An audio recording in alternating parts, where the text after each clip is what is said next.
Hai sahabat rumah belajar, Assalamualaikum warahmatullahi wabarakatuh. Perkenalkan saya Mas Nasawito, pengajar di SMK Negeri 1 Palopo. Sahabat rumah belajar, sekarang saya ada di sekolah. Suasananya begitu sunyi. Sejak adanya himbauan pemerintah terkait COVID-19, maka saya dan peserta didik melakukan pembelajaran dari rumah. Seperti apa pembelajaran dari rumah yang saya lakukan bersama para peserta didik dengan memanfaatkan portal Rumah Belajar? Berikut ulasannya.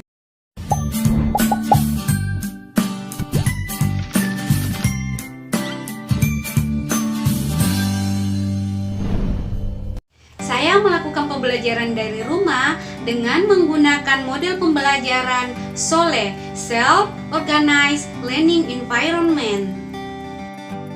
Dan tahapan dari model pembelajaran SOLE ini, yang pertama question, yang kedua mengorganisasi, yang ketiga eksplorasi dan investigasi, kemudian monitoring, selanjutnya presentasi, dan yang terakhir evaluasi.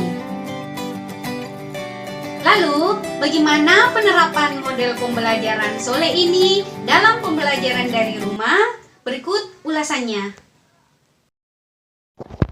Yang pertama saya lakukan adalah menyapa peserta didik di grup WhatsApp yang telah ada sebelumnya. Selanjutnya membuka pembelajaran dengan menanyakan kabar, mengabsen, memotivasi, serta memberikan pengantar tentang materi yang akan dipelajari, dan sekaligus membagikan link rumah belajar kepada peserta didik untuk dilakukan pembelajaran ke depannya. Selanjutnya, pembelajaran dilakukan dengan mengikuti model pembelajaran SOLE. Tahap pertama, question, memberikan pertanyaan terkait materi yang dipelajari dengan tujuan menggugah ketertarikan peserta didik terhadap materi yang akan dipelajari, mendorong peserta didik untuk berpikir kritis, serta membangun kemampuan peserta didik dalam menghubungkan kejadian sekitar dengan pertanyaan yang diberikan.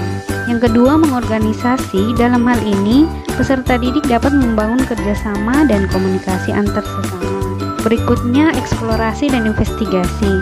Pada tahap ini, peserta didik melakukan eksplorasi dengan menggunakan portal rumah belajar, di mana linknya telah dibagikan di grup WhatsApp sebelumnya. Terdapat beberapa fitur yang cocok untuk peserta didik gunakan terkait materi yang diberikan. Di antaranya sumber belajar.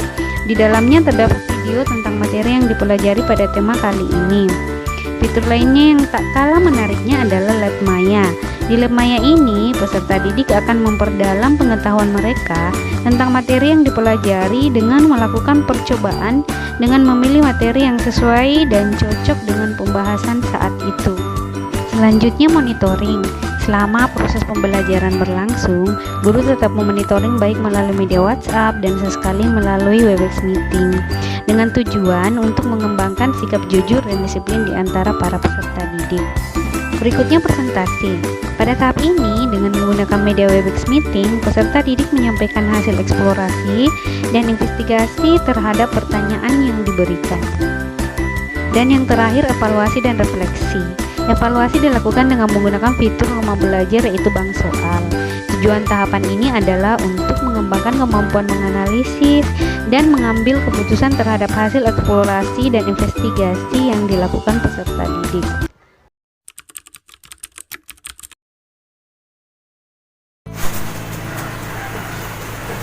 Sumber belajar pada rumah belajar sangat membantu saya dalam belajar. Rumah belajar, belajar di mana saja, kapan saja, dan dengan siapa saja. Rumah belajar sangat bermanfaat. Rumah belajar, belajar di mana saja, kapan saja, dan dengan siapa saja. Rumah belajar sangat membantu saya dalam belajar matematika. Saya sangat terbantu memahami matematika dengan memanfaatkan Lab Maya di rumah belajar. Menurut saya, portal rumah belajar sangat membantu dalam pembelajaran, baik di masa-masa COVID-19 ini maupun di masa-masa normal pembelajaran sehari-hari. Di dalamnya terdapat banyak fitur-fitur yang menarik, edukatif, serta lucu dan mudah dipahami oleh para peserta didik, sehingga banyak memberikan manfaat di dalam pembelajaran kita sehari-hari. Sekian penerapan pembelajaran model Soleh dalam pembelajaran dari rumah bersama Rumah Belajar. Gunakan terus Rumah Belajar, belajar di mana saja, kapan saja, dan dengan siapa saja.